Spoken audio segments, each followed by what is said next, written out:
Project Bread's really an organization that grew up around an event. So the Walk for Hunger was established first, and the Walk for Hunger started out with a Catholic priest, and the idea was to raise money for some local organizations like the Pine Street Inn, and also to bear witness to the fact that people were hungry.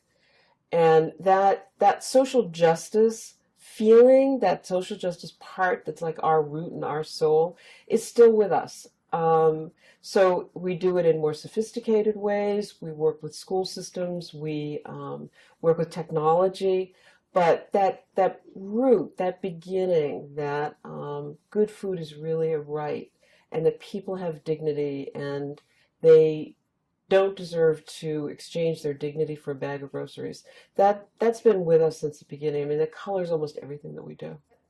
I honestly, I don't remember a time in my life when I wasn't involved in nonprofit work. I didn't know it was nonprofit work in the beginning. I grew up in a very religious family. My mother was very committed Catholic. I was involved with, I don't even know if the Catholic left exists anymore, but what was known then as the Catholic left. I knew a lot of Maryknoll nuns used to come to my house and talk to my mother. We were involved with Cesar Chavez and the Grape Boycott. Again, back, the CYO days were kind of radical days, I guess, back in my CYO days. And I remember picketing the Coolidge Corner Fruit Market and telling them, don't buy non-union grapes. So I think, really my whole life has been involved with nonprofit work. I've worked in government. I've worked as an advocate for kids. I've worked as a welfare rights organizer. But it's really the work that stirs me and drives me, and it's really my heart. You asked me who inspired me earlier. I am so inspired by the people who come to the Walk for Hunger. We have people who have come for generations. I think people feel a sense of ownership about it. There aren't any stars in the Walk for Hunger. There's no famous people. The famous people are the people in Massachusetts who come out every year and care enough about their neighbors that they'll give up a Sunday and walk through the heat or the cold or the rain and raise money. It's a really extraordinary expression of civic involvement and just overall goodness. Everybody thinks they know what it means to be hungry because everybody's hungry. You're hungry, you get hungry again, you eat something, you get hungry. And the kind of hunger that most of us experience is nothing like the kind of hunger that we work here with people at Project Bread. The hunger that people experience, what's called food insecurity, is really kind of this sense of chronic shortage and worry about chronic shortage. So it's really kind of a low level kind of anxiety. People miss meals a couple of times a week. So it's not hunger like you think of in Africa where people are starving.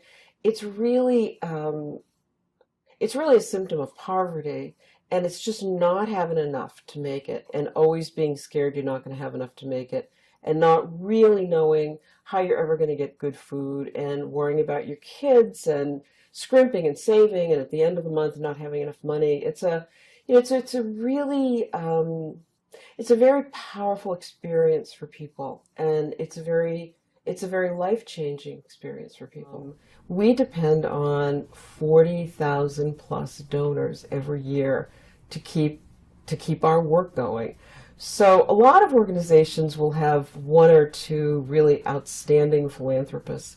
And Project Bread, we have some terrific philanthropists. I mean, certainly State Street Bank, Raytheon has been a great supporter of ours for years, Blue Cross Blue Shield, other individuals. But it's a really, really democratic organization. There's something called the funding pyramid, which looks just like a pyramid, and there's always people at the top. Project Bread has a very flat pyramid. I mean, we have lots and lots and lots of donors who give us $500, give us $200, and give consistently. So in that way, we're actually quite different. We have very little public money. We're about 85% privately funded, and we're privately funded by just regular people all over Massachusetts. I think lots of people inspire me. I mean, of course, my mother inspired me because she was such a go-getter, and for Catholics, she would always say, we're not a family filled with Marys, we're a family of Marthas. which meant that we were people who just like got down to things and did it. So I really, she died last year, and I miss her energy, and I think about her a lot. Other people, I mean, I was incredibly inspired by Martin Luther King. I was really inspired by Cesar Chavez. Kip Tiernan, who recently died, was an inspiration, somebody I knew for 40 years. So, and I have to say, I'm really increasingly inspired as I get older by some of the younger people that come into the field. We do tons of work at schools. Um, I I see how hard our chefs work. I see how hard teachers work. And I'm really inspired by them too. And in the old days, I was always inspired by more famous people. And I think now I'm inspired by younger people. Oh, Kip was great. She was a real rabble rouser, and she was somebody who was always interested in making you feel a little uncomfortable. She was not a person who you'd necessarily send out to meet the donors because she'd immediately say, "Why aren't you giving more?"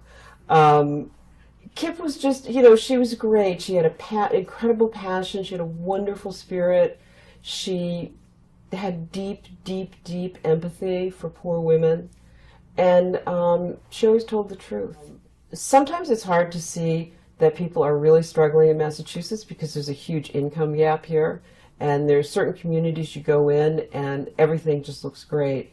There are other communities when you go into Lawrence or Boston or Fall River or New Bedford or Lawrence, and people are really struggling. They are really struggling to keep heart and soul together. And it's those communities that have the really, really deep, almost intractable issue with hunger. And one of the reasons that we're so committed to quality school food is because that's the kind of system that can touch every single child in a low-income community and give them 2 meals a day. Children and the elderly are actually more affected than anybody else because they're more vulnerable physically. It makes it harder for kids to pay attention. It makes it harder for kids to learn. It makes it harder for kids to have the kind of normal social and physical development because they have kind of a gnawing secret, and they never feel very well, and they don't feel good. For older people who take prescription medication, food has a whole other set of important elements. That sometimes medication doesn't work as well when it's not taken on a full stomach. One of the things that's not very evident about hunger is that people feel so ashamed of being hungry. When people call us up or when I've talked to people, they really feel ashamed. They feel like it's some terrible individual problem, and that's why we're so intent on making sure that when we feed people, we do it in a way that doesn't make them feel stigmatized. We do it in a way that makes them feel part of the crowd. That's why school meals are important. Elderly meals are important. I've stood in many, many lines at food pantries, and as important as they are, I always swear to myself, I don't want the next generation of kids to grow up and have that experience. Well, I think there's a lot of things that people can do. I think that protecting children from hunger through the school meals program is absolutely at the top of the list. Learning about public policies, learning how things like the deficit ceiling have a direct impact on some of things like summer meals for kids, the SNAP program, which is formerly known as food stamps. All of these systems programs that sound maybe a little boring and kind of technical, they are really they're life protecting for people. I always think the best way to end hunger is to make hunger sort of the little tiny thing, the small thing at the corner, because nobody wants to say, "I'm a hungry person, I need to get food." We want it to look like the kids are going to summer camp and having fun and getting fed, or they're going to school and learning and getting fed. About 10 years ago, then Congressman Joe Kennedy asked us to go on a tour with a group of physicians to talk to people all around Massachusetts who experienced hunger. And I think I found that to be just a really, really radicalizing experience when I talk to moms and kids who said over and over again, we don't want to do something that makes us feel ashamed. Sometimes we have to, but we really want to get help in a private and a dignified way. And that just always stayed with me. So as much as we support food pantries and soup kitchens, we absolutely support them. Underneath, I always have this idea that it's not really the best way, that there's a better way, that there's other better ways, and they just need to be found. I think what I see about Boston now that really makes me happy is that it's less divided, it's more diverse, and there's just so much more opportunity, I think, for young people to really have a voice and to change the city. I think the city's more open, more accepting than it was even 15 years ago. I think that people feel more alive when they're involved in the community. They get to see themselves a little bit differently. They get to see other people a little bit differently. And it is such a gift to be able to give.